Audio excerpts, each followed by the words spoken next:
Hey everyone, welcome back. We've all been there, right? Trying to have a deep conversation, and it's like people suddenly get really uncomfortable, Yeah, totally like get they're that. allergic to thinking too hard or something.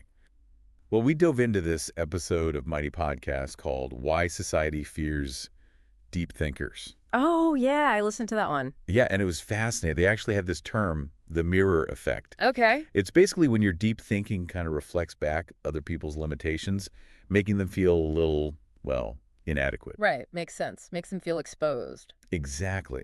And the thing is, this isn't some new phenomenon. The episode even mentions Socrates and Galileo. Ah, classic example. Yeah, ostracized for their ideas. Hmm. And the episode argues that it's not that their ideas were wrong, but more that they just highlighted things people weren't quite ready to face.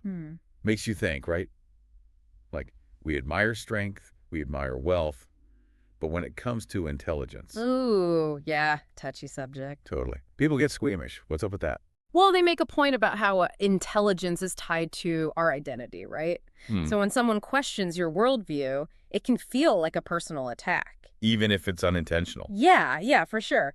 It's like, wait, are you saying I'm wrong? Are you saying I'm dumb? Because ultimately our thoughts, they shape how we see the world. How we see ourselves. Exactly. It's so true. I once tried to spark a deep convo at a party. Get philosophical and poof, Like a magic trick. everyone vanished like it announced a pop quiz. Yeah.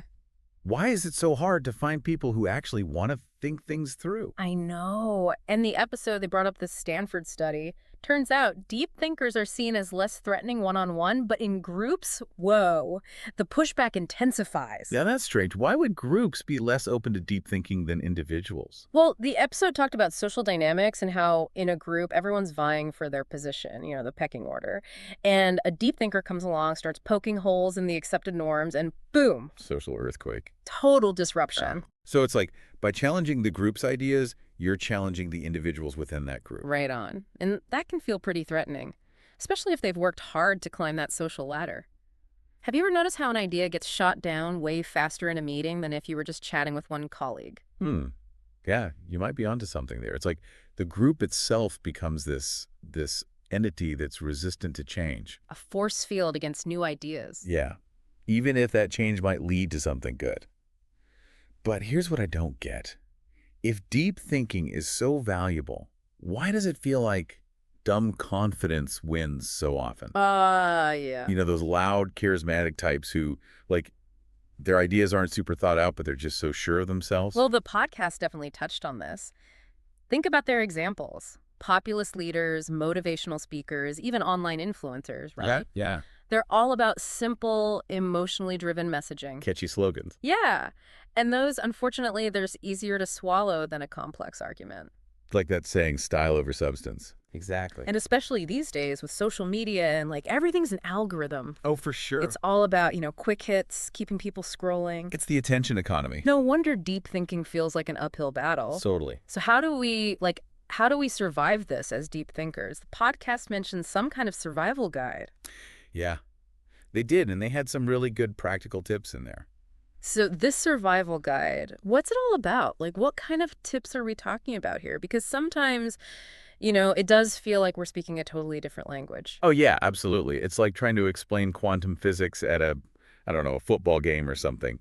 But that's where that first tip comes in, I think. Choose your battles. You're not going to win everyone over to the deep thinking side, You got to pick your spots. Right. Focus your energy. Find the people who are, at least a little open to going there with you. Yeah, it's about recognizing that not everyone's ready for that deep dive, and that's okay. Exactly. You can't force it, right? You can lead a horse to water. But you can't make it drink. That's the saying, right? Yeah. And the next tip, oh, this is so relevant these days. Find your tribe. Especially with the internet and everything, you can find your people. Oh, yeah. The people who want to have those conversations. It's so true. I found some of the best, most interesting conversations online. These little niche communities where everyone's kind of geeking out about the same stuff. Yeah, your little corner of the internet. It's like finding your people, but your brain people. Exactly. And that third tip, this is a good one. Master the art of simplicity. I love that they quoted Einstein on this. Oh, yeah. What was it? if you can't explain it simply. You don't understand it well enough. It's a good reminder. It is, because even really complex ideas, you can break them down, make them accessible, without like losing the depth. It's about finding that balance, not dumbing it down, but like building a bridge. Yeah, meeting people where they are and then like kind of guiding them along. Yeah, exactly. Okay, and the last tip, this one might be a little tougher. Embrace the outsider role. Because let's be real, if you're thinking deeply, you're probably questioning things, the status quo. Yeah. And that can make you feel like you're standing apart from everyone else. Like you just don't quite fit in. But maybe that's not such a bad thing. Yeah, maybe being an outsider gives you a different perspective. Yeah. Like you can see things that other people miss. That's a good point. And the podcast, they talked about how, societies, they're built to be stable, right? So Yeah. they naturally resist change. Like an immune system. Yeah, but deep thinkers, they're often the ones who are like, hey, wait a minute, what if we did it this way? Shaking things up. Exactly. And that can be uncomfortable, right, for the people who like things the way they are.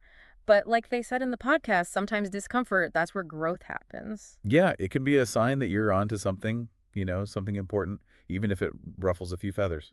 Right. And when you look back at history, a lot of the people who really changed things, they were the ones who were like, nope, I don't agree. I think it should be this way. Going against the grain. Totally. And that makes you wonder, right? Like, what are the ideas today that people are like, that's crazy? Yeah. But maybe in the future, they'll be like, oh, yeah, obviously. Wait, what are we overlooking now that could be, the solution to some of our biggest problems? That's the question, isn't it? It is. It's like, are we too quick to dismiss things just because they make us a little uncomfortable or they challenge what we thought we knew? The good point. We have to be open to those new ideas. Definitely. And for all those deep thinkers out there who are feeling like, man, no one gets me, keep going. Keep thinking. Keep questioning, keep exploring, Yeah.